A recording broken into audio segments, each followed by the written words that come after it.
இங்க ஒரு வரம் தர பூதத்தை மந்திரவாதி ஒருத்தன் ஜார்ல அடைச்சு வச்சு அந்த ஜார் அங்கிருந்து தூக்கி போட்டுறான். ஆனா அது அங்கிருந்து கீழே விழறதுக்கு முன்னாடியே ஒரு கழுகு பிடிச்சிட்டு போய் கடலுக்கு நடுவுல போட்டுருது. அந்த ஜாரம் அப்படியே கடலுக்கு அடியில போயிடுது. இப்ப 2500 வருஷம் கழிச்சு ஏதோ ஒரு மூலையில கடல்ல மீன் பிடிச்சி எடுத்துட்டு வராங்க. அந்த மீனை சமைக்கிறதுக்காக வெட்டும் போது உள்ள இந்த ஜார் இருக்கு. இப்ப அந்த ஜாரை கிளீன் பண்றதுக்காக தேய்ச்சா உள்ள இருந்த பூதம் வெளியில வந்துருது. அதுல இருந்து அந்த பூதம் இந்த பொண்ணு க்ளோஸ் ஃப்ரெண்ட் ஆயிடுறாங்க.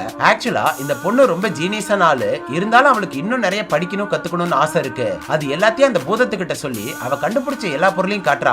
அதை பார்த்த அந்த பூதமும் இது எல்லாத்தையுமே ரொம்ப ஆச்சரியமா பாக்குது. அந்த சந்தோஷத்துல இவளுக்கு என்ன வர வேணுமோ கேளுன்னு கேக்குது. உடனே அந்த பொண்ணு இந்த உலகத்துல யாருமே இல்லாத அளவுக்கு நான் மட்டும் தான் பிரில்லியண்டா இருக்கணும், அந்த அளவுக்கு எனக்கு நாலேஜ் வளரணும்னு சொல்றா. சோ அந்த பூதமும் அவ கேட்ட வார்த்தையை அவகிட்ட கொடுத்துருது. பார்த்தா இந்த உலகத்துல இருக்கிற எல்லா சப்ஜெக்டோட புக்குமே அந்த பொண்ணோட வீட்டுல இருக்கு. அதே மாதிரி ஒரு தடவை படிச்சாலே அவளோட பிரெயின் கேப்சர் பண்ண ஆரம்பிச்சிருது. இப்படியே படிச்சு படிச்சு கடைசியில அந்த பொண்ணு பைத்தியம் முடிச்ச மாதிரி மாறிடுறா. இத பார்த்ததும் ஒரு லிமிட் இல்லாத வரத்தை கொடுத்துட்டோமோன்ற குற்ற உணர்ச்சியில அந்த பூதம் அங்கிருந்து கிளம்பிடுது.